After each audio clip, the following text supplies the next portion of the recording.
Kal-El's pod was intercepted in the dark between stars? Mars once more found himself propelled into the Earth. Amidst the swirling dust and debris, What if Superman never made it to Earth?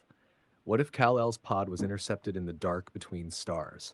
No farmhouse, no Kansas sunrise, no boy learning how to be gentle before learning how to be strong. What if the symbol of hope everyone expected never arrived? Kara Zor-El did, but not where she was meant to. Her pod tore through Arctic sky and vanished into Russian ice, buried beneath concrete and secrets, fed no sunlight, no language, no mercy. The world didn't meet Supergirl. It imprisoned her. And history quietly rewrote itself around that absence. And then, far from prophecy, far from palaces, another child was born on Krypton. Not sent to rule, not sent to conquer, sent to feel. His name was Elias of the House of Trust, born the same year Kal-El would have been, raised not by scientists or soldiers, but by a philosophy Krypton considered naive, that awareness without restraint is destruction, and power without empathy is empty. When Krypton fell, Elias did not flee in a pod meant for kings. His escape was improvised, damaged, barely calculated. It landed not with spectacle, but with luck, crashing into a Kansas wheat field where Silas and Martha Thomas found a baby crying like he'd already learned the universe was unfair. They named him Elias Thomas. He grew up black in a world that noticed, a world that watched, a world that taught him early the difference between being powerful and being perceived as dangerous. Thought it was a sign.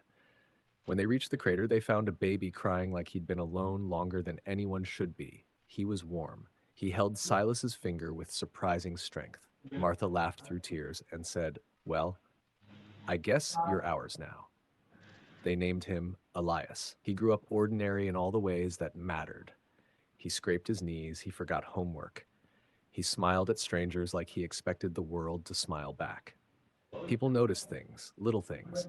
How arguments ended when Elias walked into the room, how dogs calmed down around him, how broken things felt less broken just because he was nearby. At school, they called him Bro, half joking, because he never chose sides. He chose people. When his powers came, they didn't announce themselves with lightning. A door hinge bent when he got angry. A tractor stalled when he panicked. Once, during a thunderstorm, every raindrop around him froze in the air, like the world had inhaled and forgotten how to exhale. Elias locked himself in his room and waited for something terrible to happen. Nothing did. His parents didn't ask him what he could do. They asked him how he felt. That saved him. The bus accident didn't feel heroic. It felt loud and wet and wrong. Elias didn't think about lifting anything. He thought about how the water sounded inside the bus, how fear tasted metallic in his mouth. When the metal came up with him, dripping and screaming, he didn't feel strong. He felt exposed. Like the world had seen something it wasn't supposed to. That night, Silas took him to the barn. The ship woke like it had been holding its breath for 16 years. Light spilled out, clean and impossible, and the voice that greeted him wasn't commanding or grand, it was patient. It spoke of the House of Trust, a Kryptonian lineage that believed unity mattered more than control.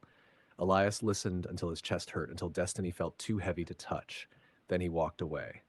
That's when the voice found him. Weak, distant. A woman's voice wrapped in cold and pain and metal, not loud, not dramatic, just there, asking, waiting. Elias tried to ignore it. He went to parties. He laughed at jokes that weren't funny. He pretended the world wasn't calling his name every time he closed his eyes. It didn't work. He found her in Siberia, buried beneath snow and lies. Kara Zor-El looked more ghost than warrior when he reached her. He didn't fight the soldiers. He didn't need to. He moved like an apology through the base, bending steel like it wanted to move for him. When he lifted her into the sky, she whispered thank you like she wasn't sure he was real. So, Kansas sunlight brought her back. Slowly. Painfully. With anger, she didn't bother hiding. She asked about Kal-El. Elias didn't answer because there was no answer that wouldn't hurt. Kara learned the truth anyway. She broke a fence post in half and cried like the universe had cheated her personally. Elias stood there, unsure what to do, until she leaned into him without asking. He stayed still. That was his strength. For a while, life pretended to be normal.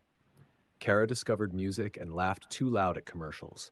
Elias learned that flying felt different when you weren't running from fear.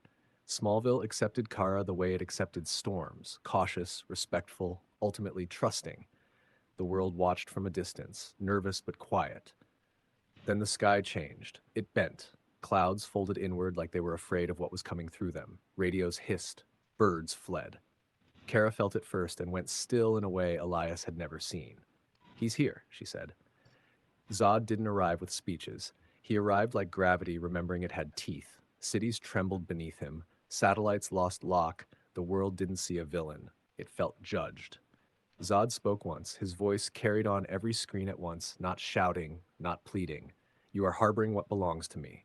Elias stood in a Kansas field, dust curling around his boots, heart racing not with fear, but with choice. He could end this fast. He could burn the sky. Instead, he closed his hand. And somewhere deep inside the planet, something ancient smiled. Because the enemy didn't come for power. He came because trust is dangerous. And the moment Elias chose restraint, the war became inevitable. If you want, next we can. Continue episode 2, where the world starts picking sides.